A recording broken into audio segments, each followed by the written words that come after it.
Hello అండి, అందరికీ నమస్కారం. Welcome to my channel Sadhana devotional. పుష్యమాసం విశిష్టత ఏంటి అసలు? పుష్యమాసంలో ఏ దేవుణ్ణి ఏ విధంగా పూజించాలి అనేది ఈరోజు తెలుసుకుందాము. శ్రావణ పౌర్ణమి మొదలు పుష్యమి పౌర్ణమి వరకు వేదాలు, మంత్రాలు నేర్చుకోవడానికి అనువైన సమయంగా చెప్పబడింది. విష్ణువుకి ఇష్టమైన మాసం మార్గశిరం, శివునికి కార్తీకం. అలాగే పుష్యమాసం శనీశ్వరుడికి పరమ ప్రీతికరం. ఎందుకంటే ఆయన జన్మ నక్షత్రం పుష్యమి నక్షత్రం కాబట్టి.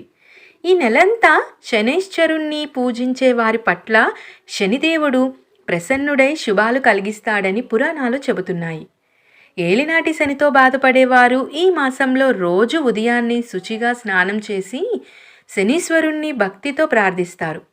పౌర్ణమి నాడు శనికి తైలాభిషేకం జరిపించి నువ్వులు దానమిస్తారు. ఆయనకు ఇష్టమైన నువ్వులు, బెల్లం ఆహారంలో భాగం చేసుకుంటారు.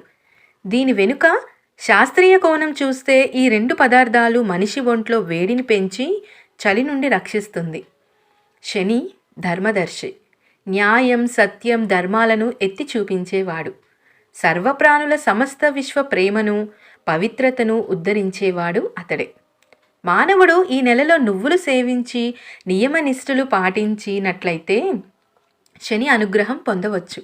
అంతేకాకుండా గరుడ పురాణంలో నాభిస్థానం శనిస్థానం అని చెప్పబడింది. ఎప్పుడు శరీరంలోని నాభి ప్రదేశాన్ని శని ప్రదేశంగా చెప్పారో అప్పుడే ఈ ప్రదేశానికి ఉన్న ప్రాముఖ్యం అంతటికీ శని ప్రభావమే కారణం అని మనం గ్రహించాలి.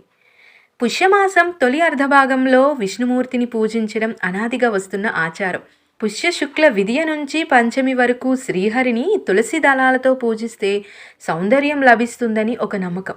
అలాగే సోమవారాల్లో శివుడిని మారేడు దళాలతోనూ, ఆదివారాల్లో సూర్యుణ్ణి జిల్లేడు పూలతోనూ అర్చిస్తారు. శుక్లపక్ష షష్ఠి నాడు తమిళులు కుమారస్వామిని పూజిస్తారు. మనకు మార్గశిర శుద్ధ షష్ఠి ఎలాగో వారికి ఈరోజు అంత పవిత్రమైనది. ఇక శుక్లపక్షంలో వచ్చే అష్టమి రోజు పితృదేవతలను ఆరాధిస్తారు. ఈ మాసంలో శుద్ధ ఏకాదశిని పుత్రద ఏకాదశి అంటారు. ఈ రోజున ఏకాదశి వ్రతం ఆచరిస్తే పుత్ర సంతానం కలుగుతుందని ఒక విశ్వాసం. పుష్యమాసంలో వస్త్రదానం విశేష ఫలితాన్నిస్తుంది. చలితో బాధపడే వారిని ఆదుకోవడమే ఈ నియమం వెనుక ఉన్న సదుద్దేశం.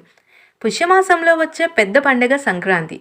సంక్రాంతి ముందు జరుపుకునే పండుగ భోగి. చీకటితోనే లేచి చలిమంటలతో చీకట్లు పాలద్రోలుతారు. దక్షిణాయనానికి, ధనుర్మాసానికి ఆఖరి రోజు ఇది.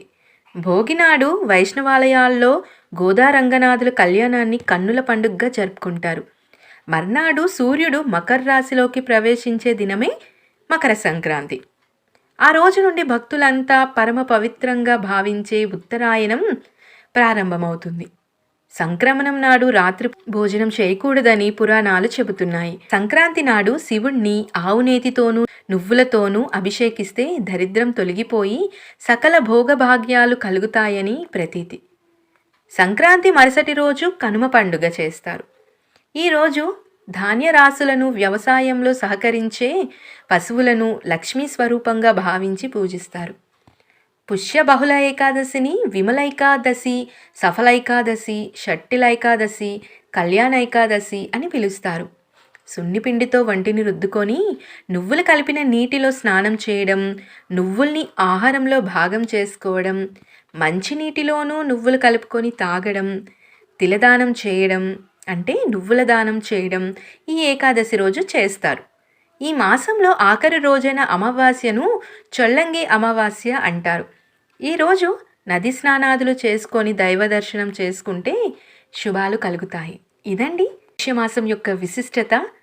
నా వీడియో కనుక మీకు నచ్చినట్లయితే ప్లీజ్ తప్పకుండా లైక్ చేయండి, షేర్ చేయండి. అలాగే నా ఛానల్ని కొత్తగా చూసిన వాళ్ళైతే తప్పకుండా సబ్స్క్రైబ్ చేసుకోండి. Thank you for watching this video.